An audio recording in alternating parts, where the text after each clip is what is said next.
안녕하세요. 영광중학교 3학년 친구들. 우리가 다시 원격으로 이렇게 진행을 하게 됐죠. 원래 등교인데. 근데 이제 이번 주 화수목 이렇게 수업은 35분 단축 수업으로 이제 등교하는 것과 똑같이 진행이 원격으로 되기 때문에 시간이 별로 없어요. 선생님이 기본 35분 넘어가게 수업을 하기 때문에. 그래서 오늘 좀 빨리빨리 해서 제국주의 부분을 이제 진도를 나가보도록 하겠습니다. 여러분들 교과서 131페이지입니다. 지난번에 우리 130페이지까지 배우고 내용 정리 쏙쏙 선생님 문제 풀으라고 했는데요. 그거는 다음 시간에 좀 같이 맞춰보는 걸로 하고 오늘은 우선 제국주의 진도를 먼저 나가도록 하겠습니다. 자, 우리 이미 제국주의는 1학기 때 이제 근현대사 한국사 하면서 사실은 선생님이 다뤘습니다. 그래서 여러분들이 어느 정도는 알고 있을 거라고 생각하는데 요것도 그때 보여줬던 그림이죠. 그쵸? 어떻게 보면 제국주의의 선두주자라고 할 수 있는 산업혁명을 가장 먼저 성공한 18세기 말에 산업혁명에 성공한 영국, 잉글랜드 아저씨네요. 근데 아저씨가 문어로 변신했죠. 그래서 지금 이집트, 인도, 오만 데다가 지금 자신의 팔을 뻗고 발인지 팔인지 아무튼 이것을 뻗고서는 이제 영역을 확대하고 있는 그런 모습을 지금 풍자한 그런 풍자합니다.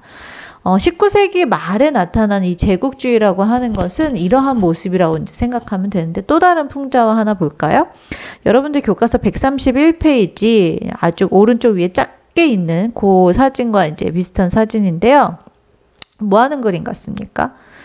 그쵸. 이제 여기 4명의 사람이 등장하는데 한 사람만 흑인입니다. 누워있죠. 흑인이. 어떤 사람이 입에다가 막 뭐를 붓고 있어요. 술인 것 같아요. 술을 막 먹이고 있어요. 그리고 기계를 돌렸더니 거기서 뭐가 나와요? 그쵸. 황금이 지금 나오고 있는 거죠. 요거는 뭘 의미하는 거냐면 이 양복을 입은 사람이 군인처럼 보여요. 이 사람 탐험가처럼 보이기도 하고 그쵸. 식민지 원주민에게 술을 먹였더니 이제 황금이 나오는 건데 옆에서 이제 선교사는 태연하게 성경 구절만 읽고 있는 그런 모습입니다. 근데 이제 원주민은 뭔 일이 벌어지는지 모르는 채, 그러한 이제 아프리카 검은 대륙을 상징하는 거겠죠, 그쵸? 참 슬픈 현실이죠, 그쵸?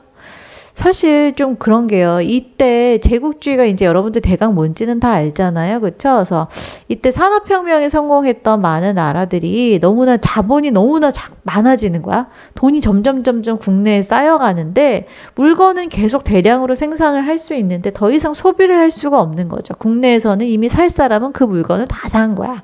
그러니까 이제 해외에 눈을 돌려서 이제 식민지를 얻게 되면 값싼 자원이나 노동력도 갖다 쓸 수 있고 또 자기가 만든 물건을 갖다 팔 수 있는 시장도 생기는 거기 때문에 이때 이 자본을 축적한 자본주의가 발달한 여러 유럽 나라들, 특히 미국 같은 나라들도 합세해서 이렇게 앞다투어서 제국주의, 다른 자기보다 약한 나라를 식민지로 만드는 이제 그러한 것들에 이제 혈안이 되어 있었던 것이 19세기 말의 이제 모습이라고 생각하면 됩니다.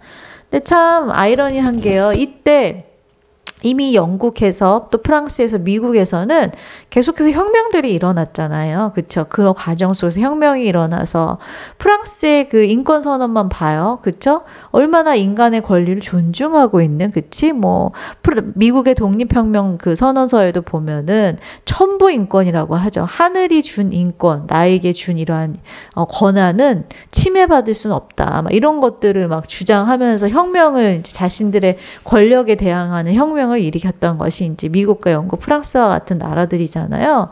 그럼에도 불구하고 이들이 그러한 인권은 자신들에게만 적용하는 거지. 이런 식민지에 있는 사람들에는 인권을 똑같이 적용하지 않는 굉장히 이중적인 잣대의 그런 모습이 나타난다고 선생님은 생각하거든요. 자기한테는 이러한 인권이 있고 저들에게는 그런 인권을 없다고 생각하는 거죠. 그렇죠? 말도 안 되는 그런 모습이죠. 요건 옛날에 필기했는데 했는데 다시 한번 필기하면서 설명합시다.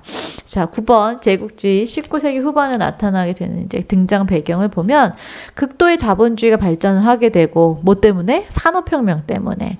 근데 그런 동시에 또 여러 가지 이제 혁명을 이제 계속해서 해나가잖아요. 프랑스 혁명, 미국의 독립혁명 이런 혁명들을 하는 가운데 민족주의가 발전을 하게 됩니다. 민족주의. 자신의 민족을 최우선시하는 그러한 어떻게 보면은 사상이라고 볼 수 있는 거죠. 그렇죠? 그래서 이제 이러한 민족주의의 영향을 받아서 이탈리아나 독일 같은 나라들도 이제 나중에 통일을 하게 되는 거잖아요. 그래서 이 민족이 간섭을 받지 않겠다. 근데 이것도 마찬가지로 자기한테만 적용하는 거지. 그치? 그래서 배타적이라고 이제 앞에다가 이름을 붙인 거죠. 그렇죠? 우리 민족만 중요한 거죠. 한마디로. 그래서 좋지 않은 방향의 민족주의를 발전한 모습이라고 볼 수 있는데 이러한 것들의 영향을 받아서 이제 19세기 후반에 유럽에서 또 미국에서 제국주의라고 하는 것이 출현하게 된다. 그래서 제국주의라고 하는 것은 상품 판매 시장을 확보하고 값싼 원료나 노동력을 그치 확보하고 그러면서 국내의 실업도 해소할 수 있는 그치 공장이 계속 돌아가야 되는데 더 이상 소비를 할 수가 없으면 공장이 돌아갈 수가 없잖아요. 근데 이제 식민지를 만들면서 더 많은 시장들을 개척하게 되면서 국내에서도 계속해서 노동자를 고용해서 국내 산업을 이렇게 이어갈 수 있게끔 하는 요소였기 때문에 사람들이 이때 어떻게 보면 배타적인 민족주의죠. 한마디로 우리가 더 중요한 거지. 식민지 사람들이 어떠한 핍박과 고난을 당하든지 간에 우리의 실업 문제를 해결하는 거, 우리가 먹고 사는 게 우선되고 더 중요하다고 생각했기 때문에 이 나라들이 제국주의를 펼쳤겠죠. 그래서 사람들도 거기에 동조를 한 거겠지. 만약에 국가에서 이제 지도자가 이런 제국주의의 이런 정책을 폈을 때 국민들이 다 같이 나서서 반대 시위를 했다면 아마 이걸 하지 않았겠죠. 그렇죠? 하지만 국민들도 자신들의 이익을 위해서 국가의 이러한 제국주의 정책에 동조하고 지지하는 그치 모습을 보였기 때문에 국가가 이러한 모습을 띈 거겠죠. 그렇죠? 자, 그래서 이렇게 해서 여기에 이제 제국주의에 또 이제 뒷받침하는 사상들 있었어요. 사회 진화론. 그치? 강한 나라가 약한 나라를 꿀꺽하는 거는 너무 당연한 거야. 이거는 진화론에 의하면, 그치? 적자 생존의 법칙, 약육강식의 법칙. 너무 당연한 거야. 라고 이제 하는 걸 받아들였고요. 또, 백인 우월주의도 있었어요. 내가 저 미개한 아이들을 식민 지배함으로 인해서 내가 쟤네들에게 문명의 혜택을 베푸는 거야. 라고 하는 그치 이런 것들이 결합해서 식민지를 침략하게 되는 이제 그런 모습이 나타나게 되었다라고 했습니다. 이것도 옛날에 1학기 때 다 봤던 그 모습이에요. 그래서 지금 얘는 미국 사람, 얘는 영국 사람이죠. 그쵸? 얘네들이 여기 위에는 이제 아시아계 사람들, 여기는 아프리카계 사람들로 보이는 애들을 데리고 저기 문명이라고 써져 있는 곳으로 이제 힘들게 올라갑니다. 그래서 내가 얘는 이렇게 미개한 아이들인데 내가 이렇게 힘들게 노력해서 내가 너희를 문명화 시켜주는 거야 라고 하는 거죠. 그렇죠? 그다음에 백인의 의무 이런 것도 있었어요. 내가 너희들을 교화시키는 거야. 너희들은 너무 사납고 야수와 같고 너무 유치해. 내가 다 너희를 그치 이렇게 노력해서 바꿔주는 거야 라고 하는 거였고요. 이건 인종차별주의적인 그치 비누광고였다는 거 이런 거 다 기억나죠? 1학기 때 했던 거. 그래서 얘네들은 아까 선생님이 얘기한 것처럼 이렇게 제국주의를 정당화하는 자신들만의 논리로 똘똘무장해 있었다. 그래서 사회 진화론을 받아들이고 그치? 내가 쟤네들을 문명화시켜주는 거다. 뭐 이런 등등등등의 침략을 정당화하는 것들을 같이 가지고 있었습니다. 자, 여러분들 교과서 131페이지 아래에 보면은 제국주의가 팽창적인 대외 정책을 펴게 된 목적이 무엇이었을까요? 이렇게 나오잖아요. 무엇이었을까요? 아까 우리 다 필기한 거예요. 아까 여기 필기한 내용들. 어디 갔니? 여기 있는 요런 내용들. 그치? 제국주의를 하게 됨으로 인해서 자신들이 얻을 수 있는 이득 이런 것들 때문에 대외 정책을 펴게 됐던 거겠죠. 그쵸? 자, 그래서 이제 우리는 여기까지는 아는 내용이고요. 여기부터는 이제 자세하게 모를 수 있어요. 그래서 여기 132페이지 요 부분부터는 이제 요것도 필기를 좀 하면서 설명을 하도록 하겠습니다. 자, 제국주의. 예전에 이제 신항로를 개척하게 되면서 아메리카 대륙을 이미 발견을 했단 말이죠. 그쵸? 그리고 그 이후에 이제 여러 나라들을 아시아나 그다음에 아메리카 대륙의 여러 나라들을 식민지로 점점 삼는 모습이 나타났었는데 아직까지 이 유럽 열강들의 그치? 눈에 띄지 않을까? 그러니까 그들이 정복하지 못했던 곳이 있었으니 거기가 이제 바로 아프리카라고 하는 곳이죠. 그렇죠?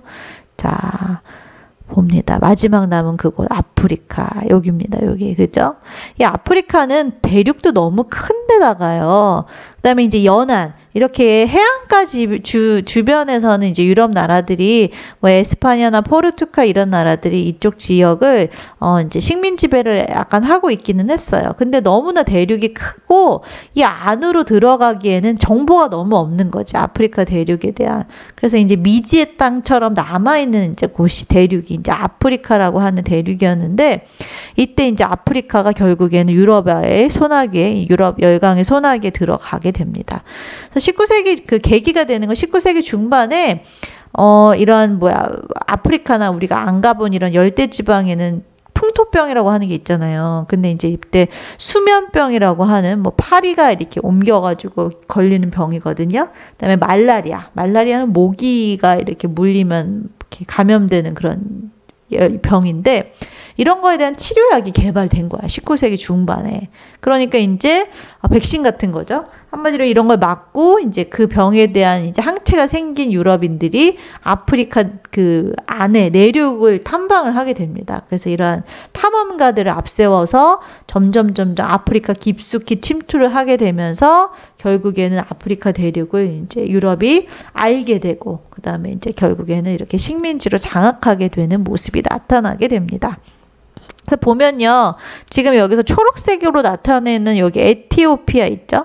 에티오피아, 라이베리아 여기 딱 두 개밖에 없어. 이 두 개의 나라를 제외한 모든 아프리카의 전 지역이 이 제국주의의 이러한 침입에 의해서 결국에 다 식민지로 전락하게 되는 것이 바로 이 아프리카 대륙의 이때의 모습이라고 볼 수 있습니다. 근데 이 아프리카 대륙을 정복하는데 가장 선두주자가 두 나라가 있었는데요. 하나가 이제 영국, 또 하나는 어디예요? 프랑스라고 볼 수 있습니다. 아까 여러분들 필기를 하다 말았을 것 같긴 한데 우선 먼저 볼게요. 당시 이제 영국 같은 경우는요. 어디를 먼저 이제 장악했냐면 여기 아랫동네 여기 이제 케이프타운이라고 하는 여기가 이제 케이프타운이라고 하는 곳이 있었어요. 그래서 여기가 이제 다이아몬드의 창고거든. 다이아몬드가 엄청 많이 이제 나는 곳인데 여기를 이제 차지한 다음에 여기 위에 있는 이집트를 이제 차지해요. 근데 특히 이 이집트는 중요한 게 여기에 뭐가 있냐면 수에즈 운하가 있어요. 옛날에 미국이 파나마 운하 차지했던 거 선생님 설명했던 적이 있는데 여기가 이제 지중해잖아요. 그쵸? 지중해고 여기 지금 영국이 있는데 여기가 인도지. 인도 옆에가. 그치? 이 인도에 그러니까 한마디로 아시아에 가기 위해서는 원래는 이렇게 돌아서 가야 되는 거예요. 그죠? 근데 너무 멀잖아. 그래서 여기에다가 인공적으로 수로를 만들었다고 했지. 그게 수에즈 운하거든. 근데 그 이집트가 갖고 있었는데 이때 이 이집트를 차지하고 그러는 과정 속에서 영국이 여기를 차지하게 됩니다. 수에즈 운하를. 그래서 영국이 이제 인도를 갈 때 어떻게 갈 수 있어요? 이렇게 갈 수 있어요. 그리고 나서 이제 영국이 인도도 나중에 식민지로 삼거든요. 그러니까 완전히 얘가 너무 중요한 거지. 자기 본국하고 너무 가까워지잖아. 안 그러면 이렇게 가야 되는데. 그쵸? 자, 지우고. 그래서 이제 영국 같은 경우는 여기와 여기를 차지하면서 지금 영국 색깔이 요 색깔이잖아요. 요것뿐만 아니라 요렇게 요 지역까지도 다 병합을 하면서 식민지로 만들어 나가게 됩니다. 그래서 이러한 영국의 정책을 위에서 아래로 이렇게 이으려고 하는 정책이네. 그래서 얘네의 정책을 뭐라고 하느냐? 종단 정책이다라고 얘기를 해요. 영국의 정책을. 반대로 그럼 두 번째 선두 주자는 누구냐? 이제 프랑스죠. 그쵸? 프랑스는 맨 처음에 여기 있는 알제리를 먼저 차지를 하게 돼요. 그러면서 옆에 있는 튀니지, 모로코 이런 데를 이제 다 차지하게 돼. 그리고 나서 이제 나중에 마다가스카르를 이제 프랑스가 차지를 하게 되거든요.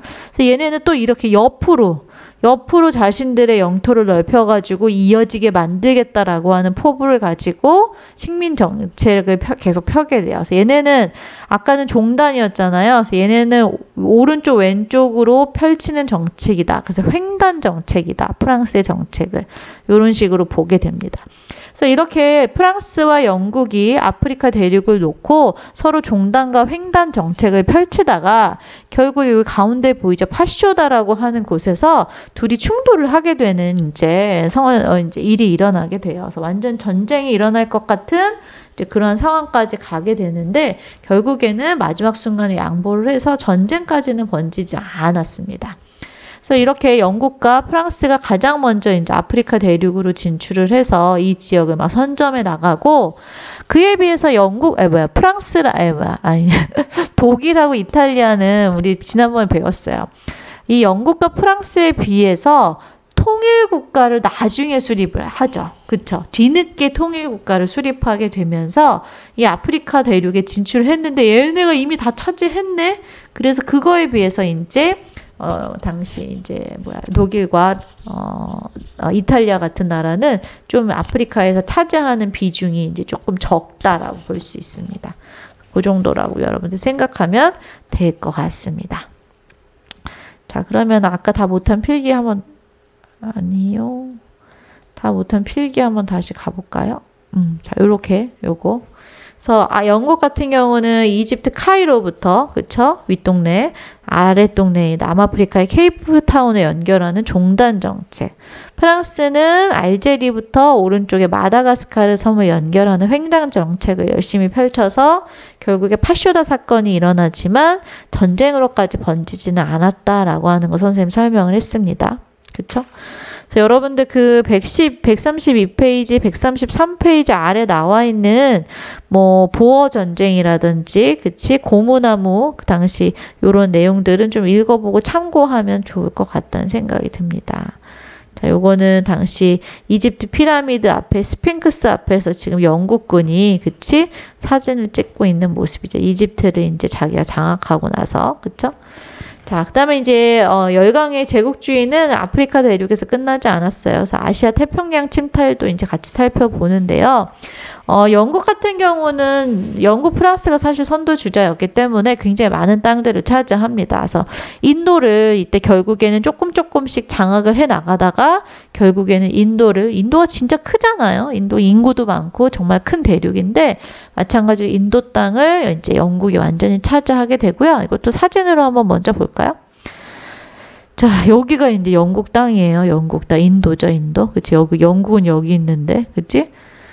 여기가 영국이 차지하게 됐고 그 다음에 여기서 더 나아가서 여기 어디야? 오스트레일리아네요. 호주죠. 그쵸?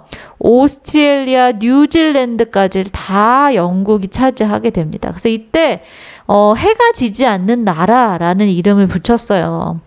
그러니까 계속 지구가 돌잖아. 근데 영국이 차지하고 있는 땅에는 항상 해가 비치는 거지. 24시간. 해가 지지 않는 나라라는 의미 알겠어요, 여러분들? 되게 많은 세계에서 정말 엄청나게 큰 대륙을 지금 차지하게 된 거지. 자, 그 다음에 두 번째, 프랑스 같은 경우는 인도를 놓고서는 영국하고 좀 계속 이렇게 라이벌 관계로 치밀하게 이렇게 했는데 결국엔 밀렸어요, 영국한테. 그래서 이제 인도에서 밀리자 프랑스는 그 옆에 인도 차이나로 이제 눈을 돌리게 됩니다. 그래서 인도 차이나에 가서 뭐 베트남, 캄보디아 이런 데로 진출을 해서 세력을 확대하는 모습이 나타나게 되고요. 또 19세기 가장 거대한 공업 대국으로 성장했던 미국도 뒤늦게 이제 여기 참여하게 되는데요. 미국은 여기 안 나오네, 지도에. 옛날에 선생님이 미국의 남북전쟁 이후 미국 설명하면서 쿠바와 필리핀을 이제 미국이 차지하게 되었다라고 얘기했습니다. 여기가 필리핀이죠. 그쵸? 쿠바는 어디냐면, 안 나오네. 이거 꺼야 되나? 지도를 한번 볼까요? 기억이 안 나니까 항상 지도를 봐야죠. 연결이 안 됐대. 지도를 못 보겠네. 인터넷이 안 되네. 그래, 그럼 미국 걸 찾아보자. 여기 있다. 여기요. 쿠바가 여기에요, 여러분들. 쿠바. 그치? 그리고 후바. 그다음에 여기 마찬가지로 이렇게 운하, 파나마 운하가 여기 있었단 말이야. 그것까지도 이제 이때 미국이 차지를 하게 됩니다. 그다음에 이제 러시아 같은 경우는 계속 추운 나라였잖아요. 그래가지고 얼지 않는 항구를 찾아가지고 이제 아래쪽으로 내려오려고 하는 그러한 이제 팽창 정책의 모습을 보였는데 이미 영국과 프랑스가 다 차지하고 있어가지고 그 과정 속에서 약간 충돌을 빚기도 했습니다.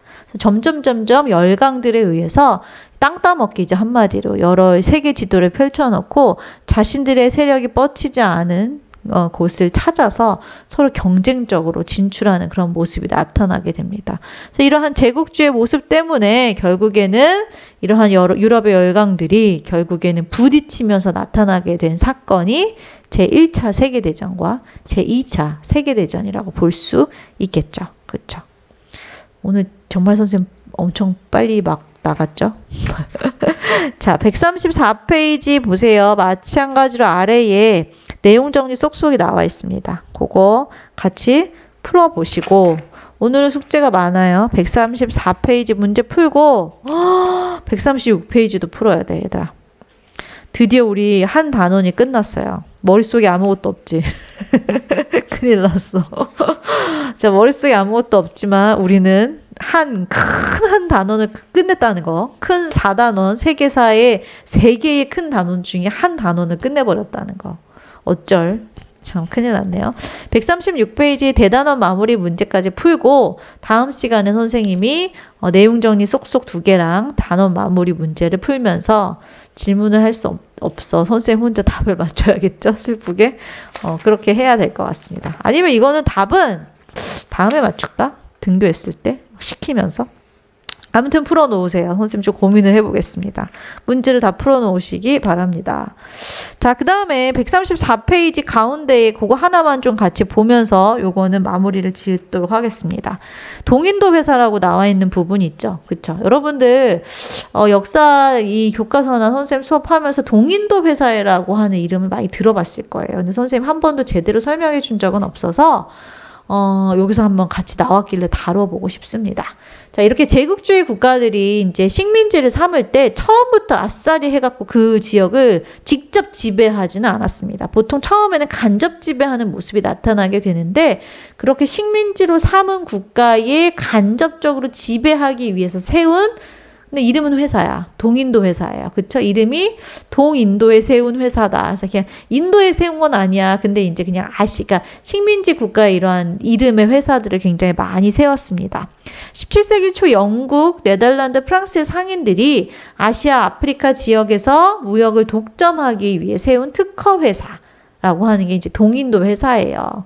근데 이제 말이 회사지 사실상 그 처음에 그 식민지를 지배할 때는 경제적 지배인 거잖아요. 그렇죠? 그래서 그 지역에 있는 자원을 취하고 그 지역에 있는 노동력을 취하고 결국에는 그 지역에다가 물건을 갖다 팔고 그렇죠? 다 상공업과 관련된 일이기 때문에 이러한 국가에서 어떻게 보면 독점적인 어떤 회사를 하나 설립해서 그런 식으로 식민지의 여러 가지 것들을 관리하고 착취하고 하는 일들을 주도했던 회사가 이제 동인도 회사라고 생각하면 됩니다.